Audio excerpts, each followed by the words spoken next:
24 ঘন্টা না পেরোতেই কেন নতুন শুল্ক নীতি থেকে সরে এলেন ডোনাল্ড ট্রাম্প? মার্কিন পুঁজিবাজারে ভয়াবহ ধস সামলাতেই কি তড়িঘড়ি সিদ্ধান্ত নিতে বাধ্য হয়েছেন প্রেসিডেন্ট?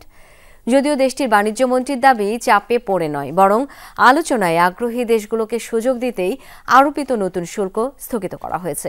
এদিকে চীনের উপর বিপুল শুল্ক আরোপ করলেও এখনও দেশটির সাথে আলোচনায় বসতে চান ট্রাম্প। নুডলস খান নাই তো নুডলসই খান নাই।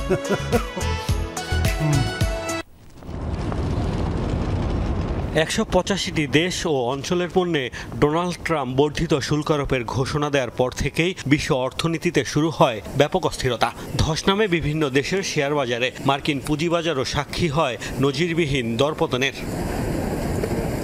যুক্তরাষ্ট্রের বর্ধিত শুল্ক কার্যকরের 24 ঘন্টা না পেরোতেই সিদ্ধান্ত বদল ট্রাম্পের। প্রশ্ন উঠেছে, তবে কি মার্কিন শেয়ার বাজারের অস্থিরতা চাপে ফেলেছে প্রেসিডেন্টকে, যার কারণে আবারও পরিবর্তন আনতে বাধ্য হলেন শুল্ক নীতিতে? অবশ্য মার্কিন প্রশাসনের স্পষ্ট দাবি, বাজার পরিস্থিতির কারণে নয়, বরং আলোচনায় আগ্রহী দেশগুলোকে সুযোগ দিতেই সিদ্ধান্ত পাল্টেছেন ট্রাম্প। আমি নিশ্চিতভাবেই বলতে পারি, বাজার পরিস্থিতি বিবেচনায় ট্রাম্প এই সিদ্ধান্ত নেননি। ট্রাম্প এক্ষেত্রে নীতি নির্ধারক, তিনি নিজেই আলোচনায় আগ্রহী। আর আমাদের কাছে আলোচনায় বসার জন্য এত বেশি ফোন আসছিল যে রীতিমতো পাগল হওয়ার দশা। অসাধারণ এই মিত্রদের উপেক্ষা করা অসম্ভব। যুক্তরাষ্ট্রের হুঁশিয়ারি, পাল্টা পদক্ষেপ নিলে বিন্দুমাত্র ছাড় দেবে না দেশটি। শুল্ক সমস্যার সমাধান করতে হবে আলোচনার টেবিলেই। আর এই কারণেই চীনের শুল্ক না কমিয়ে উল্টো বাড়ানো হয়েছে।